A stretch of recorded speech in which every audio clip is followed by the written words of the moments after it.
আসসালামু আলাইকুম। প্রিয় দর্শক, অন্য মঞ্চের আলাপচারিতায় আপনাদের সকলকে আমন্ত্রণ জানাচ্ছি।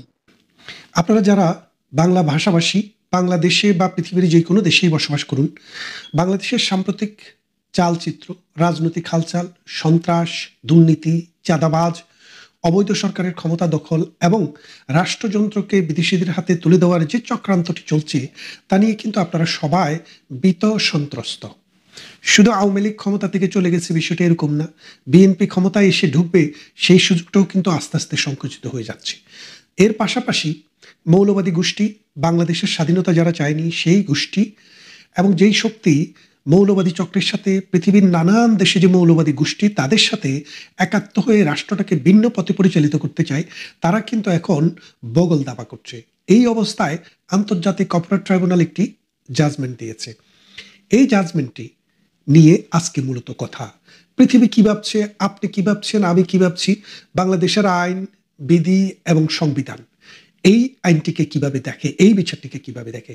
আপনারা যদি দেখেন, এই বিচারটি হচ্ছে একটি দেশের ইন্টেরিয়র মিনিস্টার অর্থাৎ স্বরাষ্ট্রমন্ত্রী, একটি দেশের প্রধানমন্ত্রী এবং একটি দেশের পুলিশ প্রধান অর্থাৎ তিনজন খুব হাই প্রোফাইল মানুষের বিরুদ্ধে একটি মামলা।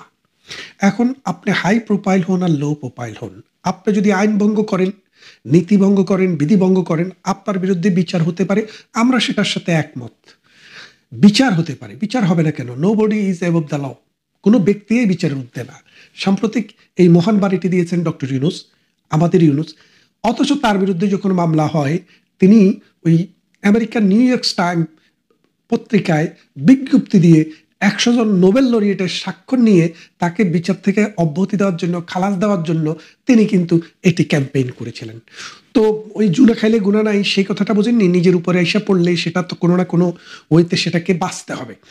তো এই অবস্থায় এই বিচারটি যখন হয় বাংলাদেশে, আপনারা এই বিচারের প্রেক্ষাপটটি জানেন যে 1971 সালে মহান মুক্তিযুদ্ধের সময়ে বাংলাদেশে 9 মাস ধরে জামাত ইসলামী তার ছাত্র সংঘ, তার মুসলিম লীগ দোসর, রাজাকার, আল বদর, আল শামস, শান্তি কমিটি এইরকম অসংখ্য বাহিনী করে পাকিস্তান বাহিনীর সাথে প্যারামিলিটারি হিসেবে কাজ করেছে। এই প্যারামিলিটারি হিসেবে কাজ করতে গিয়ে লক্ষ লক্ষ মানুষের বাড়িতে আগুন দিয়েছে। যারা মুক্তিযুদ্ধে গিয়েছে তাদের গোয়ালের গরু নিয়ে গেছে, তাদের পুকুরের মাছ তুলে নিয়ে গেছে, তাদের নারীদেরকে ধরে ধরে গনিমতের মাল হিসেবে পাকিস্তানি বাহিনীর কাছে সোপর্দ করেছে, যার পরিমাণ 2.5 লক্ষ নারী ধর্ষিত হয়েছে। 1 কোটি মানুষ এই বাস্তুহারা হয়ে বাংলাদেশ থেকে ভারতের বন্দি শিবিরে, আশ্রয় শিবিরে গিয়ে আশ্রয় নিয়েছে। সেই রকম একটা অবস্থায় যখন 9 মাস যুদ্ধের পর ভারত সর্বাত্মক যুদ্ধে আমাদের সাথে অংশগ্রহণ করার পর আমরা একটা স্বাধীন রাষ্ট্র পাই। সেই স্বাধীন রাষ্ট্রে প্রশ্ন হলো, যারা 1971 সালের দীর্ঘ মুক্তি সংগ্রামে হত্যা, ধর্ষণ, লুণ্ঠন, নির্যাতনের সাথে জড়িত ছিল, তাদের বিচারটা কিভাবে করা হবে? 1972 সালের আমাদের 4 নভেম্বর যখন আমাদের সংবিধান প্রণীত হয়, গ্রহণ করা হয় এই সংবিধানটিকে মহান জাতীয় সংসদে, তারপরে 73 সালে এই প্রথমে একটি দালাল আইন করা হয়েছিল, কিন্তু দালাল আইনটি দিয়ে এই রকমের বিচার করাটা একটু টাফ ছিল। দালাল আইন ছিল মূলত যারা পাকিস্তানের কোলাবোরেটর তাদের জন্য, কিন্তু যারা সরাসরি কোলাবোরেটর হয়ে তারা দর্শন, হত্যা, লুণ্ঠন, আর্মি মানে মুক্তিবাহিনীকে হত্যা, মানুষকে ডিসপ্লেস করা, ধর্মান্তরিত করা এবং বিশেষ জাতিগোষ্ঠী যেমন হিন্দু জাতি গোষ্ঠী একটা গোষ্ঠী, তাদেরকে ক্লিনজিং করার যে চেষ্টা হয়েছে, সেই জন্যই কিন্তু পরবর্তীতে আন্তর্জাতিক অপরাধ আদালতটি ট্রাইব্যুনালের যে অ্যাক্ট, সেই অ্যাক্টটি প্রণয়ন করা হয়। তার মানে হঠাৎ করে এটা প্রণয়ন করে 2009 সাল থেকে বিচার শুরু হয়েছে, বিষয়টা কিন্তু এমন না। তার মানে 1973 সালেই বিচারটা করার জন্য একটি আইন করা হয়েছে। সেই আইনটি করার পর দীর্ঘ সময় চলে গেছে, কারণ বঙ্গবন্ধুকে হত্যার পর 1975 সালে সেই প্রতিক্রিয়াশীল গোষ্ঠীর ছায়া সরকার বাংলাদেশে ক্ষমতায় ছিল, যার কারণে তাদের আশ্রয়ে প্রশ্রয়ে এই বিষবৃক্ষ বাংলাদেশে প্রভাব বিস্তার করেছে, শিখর গজিয়েছে। আপনারা জানেন 72 সংবিধানে বলা হয়েছিল যে বাংলাদেশে কোনো ধর্মভিত্তিক রাজনৈতিক দল থাকবে না, ধর্ম যার যার, রাষ্ট্র সবার। অসাম্প্রদায়িক চেতনার এই রাষ্ট্রে ধর্ম হবে প্রত্যেক মানুষের ব্যক্তির, আর রাষ্ট্র হবে সকল মানুষের সামষ্টিক। এই অর্থে জামায়াতে ইসলামীকে বাংলাদেশে কিন্তু নিষিদ্ধ সংগঠন ছিল। কখন? 1972 সালের সংবিধানে। কেউ অর্ডার দিয়ে এটাকে বাতিল করেনি। বাংলাদেশ যে সংবিধান গ্রহণ করেছিল সেই সংবিধানে জামায়াতে ইসলামীর অস্তিত্ব আর ছিল না। পরবর্তীতে বঙ্গবন্ধু হত্যার পর জিয়াউর রহমান জামায়াতে ইসলামীকে আবার রাজনীতি করার সুযোগ দেয় এবং বেগম খালেদা জিয়া গোলাম আজমকে বাংলাদেশে নিয়ে আসে। তো এই প্রেক্ষাপটে আমরা যখন 96 সালে আওয়ামী লীগ ক্ষমতায় আসে তখন আমরা প্লেজ দিয়েছিলাম, মানুষের কাছে বলেছিলাম যুদ্ধাপরাধীদের বিচার এবং বঙ্গবন্ধু হত্যার বিচার আমরা করব। এবং সেই ধারাবাহিকতায় কিন্তু আমরা বহুদিন পর, দিল্লি 40 বছর পরে সেই বিচারটি শুরুও করি এবং সেই বিচারটি আমরা করতে সামর্থ্য হই। একটা বিচারের একটা অংশ করা হয়েছে এবং অনেকের এক্সিকিউশন হয়েছে, বাকি যাদের বাকি ছিল সেটা চলমান ছিল। বর্তমান সরকার আসার পরে জেলে যারা ছিল তাদেরকে বের করে দিয়েছে এবং ওই বিচার প্রক্রিয়াটা বন্ধ করে দিয়েছে। অন্যদিকে তারা বিচার শুরু করলো কার? প্রধানমন্ত্রী শেখ হাসিনা, স্বরাষ্ট্রমন্ত্রী সহ। কোন বিচারে? ওই যুদ্ধাপরাধীদের মামলায়। এখন আপনারা একটা জিনিস খেয়াল করে দেখেন, 1971 সালের যে অ্যাক্টটি করা হয় ওই অ্যাক্টটিতে বলা ছিল, 73 সালের অ্যাক্টে, যে এটা হলো 1971 সালের 26শে মার্চ থেকে 16ই ডিসেম্বর পর্যন্ত যুদ্ধকালীন সময়ে যে অডাসিটি হয়েছে তার বিচার করার জন্য। তাহলে ওই সরকার এই বিচারটা করার জন্য যে আইনটি করেছে 2024 সাল কিন্তু 1971 সালের মধ্যে পড়ে না। এই 2024 সালে শেখ হাসিনা, কামাল সাহেব অথবা যাদের বিচার হচ্ছে তাদের যদি বিচার করতে হয় তাহলে বাংলাদেশে কিন্তু প্রচলিত একটি পেনাল কোড রয়েছে, আপনি সে আইনে বিচার করেন, কারণ এটা তো 1971 সালের বিচার না। সুতরাং প্রথমত এই জাজ, এই আদালত, এই বিচার সমস্ত অবৈধ, নাল এন্ড ভয়েড। কারণ 2024 সালের মামলা 1971 সালের যে প্রেক্ষাপট সেই প্রেক্ষাপটের উপরে ভিত্তি করে চলে না। প্রথম প্রশ্ন। দ্বিতীয়টি হচ্ছে, আপনি দেখেন যে বিচারকের নিয়োগ বাংলাদেশে বলা হয়েছে যে একজন জাস্টিস যদি 67 বছর হয়, অর্থাৎ আমাদের কনস্টিটিউশনের 96 আর্টিকেল 96 আর এটার প্যারাগ্রাফ হচ্ছে 1, ওখানে বলা আছে যে একজন বিচারক হাইকোর্ট অথবা সুপ্রিম কোর্টে 67 বছর পর্যন্ত বিচারে থাকবে না। আগে এটি 64 বছর বা 63 বছর, 64-65 ছিল। জিয়াউর রহমানের দল যখন বিএনপি ক্ষমতায় থাকে, মওদুদ আহমদ সাহেব 3 বছর বাড়িয়ে এটাকে 67 বছর করেছে। তো 67 বছরের পরে আইনগতভাবে বাংলাদেশের সংবিধান অনুসারে কোনো মানুষ আর বিচারক থাকার যোগ্য না। কোথায়? যদি হাইকোর্ট লেভেলে বা সুপ্রিম কোর্ট লেভেলে হয় তাহলে যোগ্য না। এখন এই যে মনে করেন আজকে যে 6জন বিচারক নিয়োগ দেওয়া হয়েছে, মানে ICT 1 এবং ICT 2। ICT 2 এর যিনি চেয়ারম্যান তার নাম হচ্ছে নজরুল ইসলাম চৌধুরী। এই নজরুল ইসলাম সাহেব আজ থেকে 6-7 বছর আগে 67 বছর হওয়ার পরে সুপ্রিম কোর্টের বিচারক হিসেবে অবসরে গিয়েছেন, অর্থাৎ সুপ্রিম কোর্টের অ্যাপিলেট ডিভিশনের বিচারক হিসেবে অবসরে গিয়েছেন। তিনি এখন ICT 2 এর চেয়ারম্যান। এখন একটা জিনিস বোঝেন, আপনি হয় কনস্টিটিউশন বাতিল করতে হবে, নাহলে ওই প্যারাগ্রাফটি বাতিল করতে হবে। যদি এটা বাতিল করতে না পারেন তাহলে বাংলাদেশে সুপ্রিম কোর্টের এই বিচারক অবৈধ।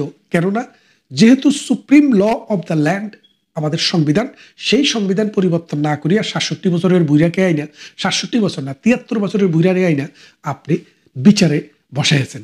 সুতরাং আদালতটি অবৈধ, নাল এন্ড ভয়েড।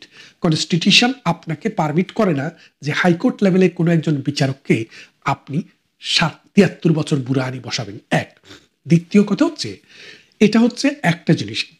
দুই নম্বরে আরেকটা বিষয় আপনারা যদি খেয়াল করেন, একটু দেখবেন যে সাধারণত একটা রাষ্ট্রের প্রধান বা সরকার প্রধান, পুলিশ প্রধান এবং রাষ্ট্রের স্বরাষ্ট্রমন্ত্রী, এটা হাই প্রোফাইল একটা বিচার। এই বিচারটা করার জন্য আপনার কিন্তু সেই রকমের দক্ষ, যোগ্য, অভিজ্ঞ জাজ দেওয়া দরকার ছিল। এখন যে 3জন জাজ শেখ হাসিনা সহ আরো 2 জনের বিচার করেছেন, মৃত্যুদণ্ড দিয়েছেন, তাদের মধ্যে একজনের নাম হচ্ছে জাস্টিস গোলাম মুর্তুজা। এই গোলাম মুর্তুজা 2018 সালের 14ই জানুয়ারি তিনি অবসরে গেছেন ডিস্ট্রিক্ট জাজ হিসেবে, এডিশনাল ডিস্ট্রিক্ট জাজ বা ডিস্ট্রিক্ট জাজ হিসেবে তিনি অবসরে গেছেন। তারপর তিনি 18-19 সাল থেকে ওই সিলেট ইন্টারন্যাশনাল ইউনিভার্সিটির ডিন হিসেবে কাজ করেন ল ডিপার্টমেন্টের। খেয়াল করে দেখেন, তার মানে তিনি কিন্তু 18 সাল থেকে 19, 20, 21, 22, 23, 24, 6 বছর কোনো প্রফেশনই নাই। আর প্রফেশনও যদি থাকেন তাহলে তার 57 বছরে অবসরে গেছেন, আরও 7 বছর 6 বছর যোগ করেন, 57 আর 6 63 বছর। বাংলাদেশের যে মানে সুপ্রিম কোর্টে যে জাস্টিস নিয়োগ করে সেখানে বলা হয় যে একজন জাস্টিস যদি মিনিমাম 7 বছর স্থায়ী বিচারক হিসেবে যদি বিচার কার্য পরিচালনা না করেন তাহলে সুপ্রিম কোর্টের পেনশন পান না। সেই জন্য বাংলাদেশের ট্রেডিশন হচ্ছে যে 2 বছর প্রথমে আপনি থাকবেন অ্যাডহক বিচারপতি, আর 7 বছর থাকবেন আপনার মূল বিচারপতি, মানে স্থায়ী বিচারপতি। 2 বছরে আর 7 বছরে 9 বছর। তো এখন একজন জাজ মানে লোয়ার কোর্টের একজন জাজ, ডিস্ট্রিক্ট জাজ যখন অবসরে যান তখন তার বয়স 57 বছর। তো 57 বছরের সাথে যদি 9 যোগ করেন, 7 আর 9 কত হলো খেয়াল করে দেখেন, 56 বছর, 76 বছর নাকি 63 বছর, সরি। এখন তার মানে হচ্ছে তাকে 2 বছর আর 7 বছর 9 বছর মিনিমাম কারো বয়স যদি 58 হয়ে যায় তাইলে কিন্তু তিনি আর সুপ্রিম কোর্টে জাস্টিস নিয়োগের যোগ্য থাকেন না। কারণ নিয়ম হচ্ছে তিনাকে 2 বছর অ্যাডহক থাকতে হবে এবং 7 বছর স্থায়ী বিচারক থাকতে হবে, মোট 9 বছর। তাহলে 57 আর 9 আপনি খেয়াল করে দেখেন, ওই সময়টা পর্যন্ত তিনি এই সুপ্রিম কোর্টে থাকতে পারবেন। তো এখন যার বয়স 57 পারিয়া 60 পারিয়া 63 চলে গেছে, তিনি কিন্তু আর 7 বছর আর 2 বছর 9 বছর টেনিউর পালন করার সুযোগ তার নাই, সেহেতু তিনি সুপ্রিম কোর্টে জাস্টিস হিসেবে নিয়োগের যোগ্য না। আচ্ছা, সেটা তো গেল। দ্বিতীয় হলো যে দুইজন বিচারক ছিলেন, আসাদুজ্জামান একজন, আরেকজন এনাম চৌধুরী। এই দুইজন অক্টোবর মাস 2024 সালে বিচারক নিয়োগ হয়েছেন এবং এই গোলাম মুর্তুজাও এই অক্টোবর 2024 বিচারক নিয়োগ হন। এই 3 জন বিচারক জীবনে হাইকোর্ট লেভেলে একটি বিচার পরিচালনাও করেননি লয়ার হিসেবে, জাজ হিসেবে, অথবা একটি বিচারে জাজমেন্টও দেননি। তার মানে হচ্ছে আপনি সর্বোচ্চ লেভেলের একজন রাষ্ট্রীয় ব্যক্তির বিচার করবেন, একজন মন্ত্রীর বিচার করবেন, একজন পুলিশ প্রধানের বিচার করবেন, তাকে দিয়ে এবং মৃত্যুদণ্ডের রায় দিবেন যার জীবনে একটি জাজমেন্ট দেওয়ার অভিজ্ঞতাও নাই। তার মানে গোলাম মুর্তুজা, দ্বিতীয়ত আসাদুজ্জামান, তৃতীয়ত এনাম চৌধুরী, এই 3 জন মানুষের জীবনের প্রথম জাজমেন্ট হচ্ছে এটা। কোথায়? হাইকোর্ট লেভেলে। আপনি আগে কি করছেন সেটা ইস্যু না, মানে হাইকোর্টের বিচারক হিসেবে আপনার অভিজ্ঞতাটা কি? আপনার অভিজ্ঞতাটা হচ্ছে জিরো। এই জিরো অভিজ্ঞতা নিয়ে আপনি আন্তর্জাতিক অপরাধের বিচার করছেন। বিচারটা কি? আন্তর্জাতিক অপরাধ। আন্তর্জাতিক অপরাধের বিচার করছেন যার ঘরোয়া বিচার করারও, একটি বিচার করারও হাইকোর্ট লেভেলের অভিজ্ঞতা নেই। আন্তর্জাতিক সব বিচার আদালতে হাইকোর্ট লেভেলের হয়েছে। ইতিহাসে আমরা Nuremberg trial, Tokyo trial, Sierra Leone trial, Bosnia Herzegovina trial, তারপরে ক্যাম্বোডিয়া ট্রায়াল, তারপরে কাম্পালা ট্রায়াল, আমরা যত দেখেছি সবগুলো হাইকোর্ট লেভেলেই হয়েছে। এই হাইকোর্ট লেভেলের এই বিচারটা যে আন্তর্জাতিক যে ব্যক্তিত্বের দরকার, আন্তর্জাতিক যে চিন্তা চেতনা সম্পন্ন মানুষ দরকার, সেই জায়গায় তার একটি বিচার করার অভিজ্ঞতাও নেই। তার মানেটা কি? এটা হচ্ছে ভিন্ডিকটিভ নেচারের একটা বিচার। আমরা ভিন্ডিকটিভ ছিলাম না। আমরা যখন যুদ্ধাপরাধীদের বিচার করেছি এক একটা বিচারে 2 বছর 3 বছর 4 বছর সময় নিয়েছি। আর আমাদের এই বিচারটাতে আগস্ট মাসে 2025 সালের আগস্ট মাসে অ্যাকচুয়াল ট্রায়ালটি শুরু হয়। তা আগস্ট থেকে এখন পর্যন্ত কয়দিন হলো আপনি বোঝেন? 4 মাসে আপনি বিচার কাজ শুরু করছেন। আন্তর্জাতিক যতগুলো মানবাধিকার সংগঠন আছে তারা সবাই বলেছে যে তাড়াহুড়া করে অযোগ্য মানুষ দিয়ে এইরকম যে বিচার করছে তারা এটা নিন্দা জানিয়েছে এবং এটাতে উদ্বেগ প্রকাশ করেছে। এখন আপনি বোঝেন যে আওয়ামী লীগ যখন ক্ষমতায় ছিল, বিচার যখন করেছে, তা কত সময় নিয়ে এক একজনের বিচার করতে 7 বছর লেগেছে, এরকম ঘটনাও আছে। কিন্তু আর আপনি 70 দিনে বিচার শেষ করে ফেলছেন। এই যে নজিরবিহীন ঘটনা, এটা দ্বারা বাংলাদেশের মানুষ, বাংলাদেশের আপামর জনগণ এটা বুঝেছে যে এরা রাষ্ট্র পরিচালনা করতে আসেনি, এরা এসছে রাষ্ট্রকে ধর্ষণ করতে এবং এই রাষ্ট্র ব্যবস্থাকে ধ্বংস করে এখানে একটা তালেবানি রাষ্ট্র কায়েম করার একটা চিন্তা চলছে। এখন বুদ্ধিভিত্তিক মানুষ যারা, চিন্তা চেতনার মানুষ যারা, আপনারা চিন্তা করেন আপনার যে প্রজন্ম, আপনার যে সমাজ, আপনার যে রাষ্ট্র, এটা কোথায় যাচ্ছে? আওয়ামী লীগ একটা রাজনৈতিক দল, যুগে যুগে নানান রাজনৈতিক দলের উত্থান আছে, পতন আছে, এটা হবেই। আওয়ামী লীগ আজকে পরাজিত হয়েছে, কালকে আবার জয় লাভ করবে, এটা একটা ধারাবাহিক ধারা। কিন্তু যে দেশটা, যে মানুষরা আপনারা থাকবেন দেশে, আপনাদের দেশ, আমার দেশ, আমাদের দেশ, তারা কিন্তু এই রকম অডাসিটির কারণে নিজেরা ক্ষতিগ্রস্ত হব, সমাজ এবং রাষ্ট্র ক্ষতিগ্রস্ত হবে। শেখ হাসিনা, আওয়ামী লীগের কোনো ক্ষতি হবে না। কেন হবে না? বিশ্বের কাছে মানুষ, বিশ্বের মানুষ দেখে গেছে যে আসলে আওয়ামী লীগ যাদেরকে ডিল করে তারা কতটা পশু, কতটা হিংস্র এবং কতটা রুল অফ লকে কতটা অবজ্ঞা করে, কতটা ঘৃণা করে, এবং তারা আন্তর্জাতিক অপরাধের বিচার করে শূন্য মার্কা জাজমেন্ট দিয়া, শূন্য মার্কা বিচারপতি দিয়া। ভালো থাকবেন, কথা হবে অন্য কোনো ভিডিওতে। এই মুহূর্তে আপনাদের সামনে কথা বলতে এসে ভারতের হামলার ব্যাপারে পাকিস্তান সতর্ক, কিন্তু বাংলাদেশ কি করছে এই প্রসঙ্গটি নিয়ে এই মুহূর্তে আপনাদের সামনে কথা বলতে চাই। পাকিস্তান যে ভারতীয় হামলা বা ভারতীয় হুঙ্কারে সদা সর্বদা সতর্ক থাকে, সেটি আর একবার পাকিস্তানের প্রতিরক্ষা মন্ত্রী তার এক বক্তব্যে স্পষ্ট করে দিলেন। পাকিস্তানের প্রতিরক্ষা মন্ত্রী খাজা আসিফ সতর্ক করে বলেছেন, ভারত আবার হামলা চালাতে পারে। বর্তমান পরিস্থিতিতে ভারতের সঙ্গে সর্বাত্মক যুদ্ধের সম্ভাবনা উড়িয়ে দেওয়া যায় না। আঞ্চলিক উত্তেজনা ক্রমশ বাড়তে থাকায় দেশটি এ ব্যাপারে পূর্ণ সতর্কতায় রয়েছে বলে উল্লেখ করেছেন তিনি। সম্প্রতি পাকিস্তানের সামা টিভিকে দেওয়া এক সাক্ষাৎকারে খাজা আসিফ বলেন, আমরা ভারতকে না উপেক্ষা করছি, না কোনো অবস্থাতে ওদের ওপর আস্থা রাখছি। আমার বিশ্লেষণ অনুযায়ী ভারতের সঙ্গে সর্বাত্মক যুদ্ধ বা কোনো ধরনের শত্রুতামূলক কৌশলের সম্ভাবনাকে আমি বাতিল করতে পারি না। সীমান্তে অগ্রাসন হোক বা অন্য কোনো হামলা, আমাদের অবশ্যই সর্বক্ষণ সতর্ক থাকতে হবে। পাকিস্তানের এই সতর্কতা এসেছে মূলত ভারতের সেনাপ্রধান জেনারেল উপেন্দ্র দ্বিবেদীর একটি মন্তব্যের কয়েকদিন পর। সম্প্রতি জেনারেল উপেন্দ্র দ্বিবেদী অপারেশন সিঁদুরকে 88 ঘন্টার ট্রেলার বলে মন্তব্য করেন। তিনি বলেন, যদি পরিস্থিতি দাবি করে তবে ভারতীয় সেনাবাহিনী পাকিস্তানকে প্রতিবেশীর সঙ্গে কিভাবে দায়িত্বশীল আচরণ করতে হয় তা দেখিয়ে দিতে প্রস্তুত। চলতি বছরের 22 এপ্রিল কাশ্মীরের পাহেলগাঁও হামলার জেরে দুই দেশের মধ্যে উত্তেজনা হঠাৎ তীব্র আকার ধারণ করে। ওই হামলায় 26 পর্যটক নিহত হন। পাকিস্তান ভিত্তিক জঙ্গি সংগঠন লস্কর-ই তৈয়বার শাখা দ্য রেসিস্ট্যান্স ফ্রন্ট এই হামলার দায় স্বীকার করে। এরপর ভারত কূটনৈতিকভাবে কয়েকটি কঠোর পদক্ষেপ নেয়, যার মধ্যে ছিল সিন্দুর জল বন্টন চুক্তি স্থগিত করা। এছাড়াও ভারত সামরিক জবাব হিসেবে অপারেশন সিঁদুর পরিচালনা করে।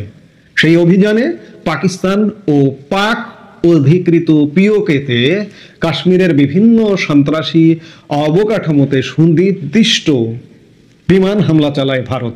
এতে অন্তত 100-র বেশি জন নিহত হয়েছে বলে দাবি করে ভারত। ভারতের হামলার পর টানা 4 দিন সীমান্ত জুড়ে দুই দেশের মধ্যে পাল্টাপাল্টি আক্রমণ চলে। উত্তেজনা চরমে উঠলে শেষ পর্যন্ত 10ই মে দুই দেশই যুদ্ধবিরতিতে রাজি হয় এবং যুদ্ধবিরতি এখনো পর্যন্ত আছে। কিন্তু ভারত এ কথা সদা সর্বদাই বলে যে আমাদের অপারেশন সিঁদুর কিন্তু বন্ধ হয়নি, চলমান আছে, বিরতি চলছে। এই চলমানটাকে পাকিস্তান কিন্তু আমলে নেয় এবং আমলে নিয়ে তারা সদা সর্বদা সতর্ক থাকে বা আছে। পাকিস্তানের প্রতিরক্ষা মন্ত্রী খাজা আসিফ সাম্প্রতিকতম সাক্ষাৎকারে তিনি সেটাই বোঝাতে চেয়েছেন। এর সাথে পাকিস্তানের সাথে আপনারা নানান আলাপ গল্প গণমাধ্যম বিভিন্ন কানাঘুষা থেকে বুঝতে পারছেন যে বাংলাদেশও এখন ভারতের লক্ষ্যবস্তুতে পরিণত হয়েছে। আমি আজকে দিনের আরেক ভাগে একটা ভিডিওতেও আলাপ করেছি, কয়েকদিন যাবতীয় আলাপ করছি, বিশেষ করে 10 নভেম্বর দিল্লি ব্লাস্ট ঘটনাকে কেন্দ্র করে। এই দিল্লি ব্লাস্ট ঘটনাকে কেন্দ্র করে বাংলাদেশ যোগ পাওয়া গেছে, এটি বিভিন্ন সূত্র থেকে উঠে আসছে। এই যোগ যখন পাওয়া গেছে তখন বাংলাদেশ কি সতর্ক অবস্থায় আছে? পাকিস্তান যেভাবে বলছে যে সতর্ক থাকতে হবে, অপারেশন সিঁদুর দিয়ে তারা দেখিয়ে দিয়েছে, আবারও দেখাতে পারে যে কোনো সময়। কিন্তু বাংলাদেশ নয়া থ্রেটে পড়ে গেছে। বাংলাদেশ কি করবে? সত্যিকার অর্থে বাংলাদেশের শক্তি সামর্থ্য বিবেচনায় যদি চিন্তা করা যায়, বিবেচনা করা যায়, বাংলাদেশ আধা ঘন্টাও সম্ভবত ভারতের অ্যাটাকের সামনে দাঁড়িয়ে যে প্রতিরোধ করবে এই ক্ষমতা, এই সক্ষমতা বাংলাদেশের নেই। সেই জায়গায় বাংলাদেশ সতর্ক থাকলেও কি, না থাকলেও কি? আমরা বারবার বলি যে বাংলাদেশকে অন্ততপক্ষে ভারত অ্যাটাক করবে না, আক্রমণ করবে না। ভারত মেডিসিন দিয়ে ভারতের পেটে, আমি বারবার এ কথাটাও বলি যে ভারতের পেটের মধ্যের দেশ আমরা বাংলাদেশ। ভারতের পেটে যদি অসুখ হয়, মেডিসিন দিয়ে সেই অসুখটা সারাবার চেষ্টা করবে। তাই বলে পেটে বোমা মারে পেটটা উড়িয়ে দেবে না ভারত। আর বাংলাদেশের সক্ষমতাও নেই উড়িয়ে দেওয়াটাকে প্রোটেক্ট করবে, সুরক্ষা দেবে, ডিফেন্স করবে। কিন্তু বাংলাদেশকে সতর্ক থাকতে হবে, এবং সতর্ক শুধু নয়, ভারত যে অভিযোগগুলা করছে অভিযোগগুলা খণ্ডন করতে হবে, কিংবা যে অভিযোগগুলা করছে এগুলো খণ্ডন করারও কিছু নাই। আমরা অবস্থা বিবেচনায় যেটি দেখছি যে বাংলাদেশে পাকিস্তানি তৎপরতা বেড়ে গেছে, আইএসআই এর তৎপরতা বেড়ে গেছে, পাকিস্তানি জঙ্গিরা বিভিন্নভাবে পাকিস্তানে আলাপ করছে, বাংলাদেশের রীতিমতো পূর্ব পাকিস্তান হিসেবে বাংলাদেশকে ট্রিট করছে। এগুলো বন্ধ করতে হবে। ভারত আলোচনার মাধ্যমে বাংলাদেশ সমস্যার সমাধান করতে চায়। আলোচনা অলরেডি ইতিমধ্যে বাংলাদেশের যে নিরাপত্তা উপদেষ্টা ভারত সফরে ছিল, ইতিমধ্যে তিনি হয়তো দেশে ফিরে আসছেন এই ভিডিওটা যখন প্রচার হচ্ছে। তো তাকে যে প্রেসক্রিপশনগুলো দিয়েছেন ভারত, সেই প্রেসক্রিপশন অনুযায়ী যদি বাংলাদেশ কাজ করে, তাহলে ভারতকে থ্রেট বা ভারত হামলা করতে পারে এটা মনে করবারও কোনো কারণ নেই। আমি শুরুতেই বলছিলাম যে পাকিস্তান ভারতের হামলাকে কেন্দ্র করে বা ভারতকে কেন্দ্র করে সতর্ক অবস্থানে। বাংলাদেশ কি করছে? বাংলাদেশের এটাই করতে হবে যে আলাপ আলোচনার মধ্যে যেগুলো দেখিয়ে দিয়েছে জঙ্গিপনা, সন্ত্রাসবাদ, এগুলো বাংলাদেশের নির্মূল করতে হবে। এই সতর্কতাটা বাংলাদেশের অবলম্বন করতে হবে, তাহলেই বাংলাদেশ বাঁচবে। নইলে ওদিকে পাকিস্তানও মরবে ভারতের হাতে, বাংলাদেশও মরবে। ভারত কিন্তু পেটের মধ্যে বোমা মেরে পেটটা কেটে অপারেশন করে সার্জারি করে ফেলেও দিতে পারে যদি ওই পরিস্থিতিতে নিয়ে যাওয়া হয়। কাজেই সাধু সাবধান। এই মুহূর্তে এ পর্যন্ত।